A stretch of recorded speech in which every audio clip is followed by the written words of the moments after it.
Good morning, traders. I'm Dan Pavlonis, Senior Market Strategist here at RJO Futures. This morning, we saw the ECB rate decision. They lowered the rate from a quarter point down to 0.15. They turned savings rates to negative, essentially trying to push the savings, real cash, out into the market. This tells me two things. One is that they don't have the wherewithal to do any kind of quantitative easing. They can't get 27 countries together to develop some type of debt program to essentially print up paper and buy treasuries and buy mortgage-backed securities, and situation that we've seen here in the U.S. So it's just a little bit of a push in the right direction. The big thing was that Mario Draghi actually did something this time. The ECB actually put its foot in the water and moved a little bit more into a direction of some sort of easing, I guess, if you will.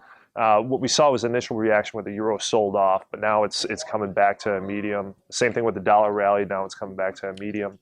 And what that tells me is that the market is still a little bit cautious. It wants to digest this information. After hearing what Draghi's speech afterward, after the decision, there was a lot of talk about staying accommodative if need be, but what type of accommodation can they actually do? So that's where we're at today. They're stepping in the right direction. I think ultimately, if we look at the structure of the euro, the level of where the euro is trading at right now, and the benefits per country, Germany seems to be one of the only countries now that gets the most benefit from a stronger euro, and it trickles down from there. And if we look at the political regime change that we saw the last couple of weeks in the parliamentary elections, there was a lot of seat changes. A lot of incumbents lost their seats. The ECB knows this.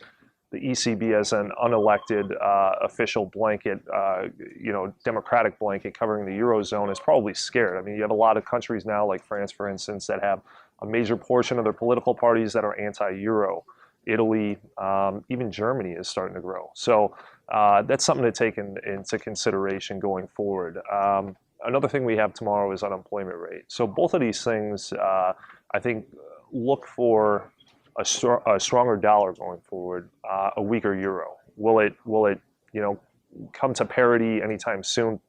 Most likely not. It's going to have a long yield curve in that direction, but ultimately, I think that's the way that we're going. So if you have any questions, feel free to give me a call. Dan Pavlonis, Senior Market Strategist here at RJO Futures. Thanks. Futures and options on futures may involve substantial risk and may not be suitable for all investors.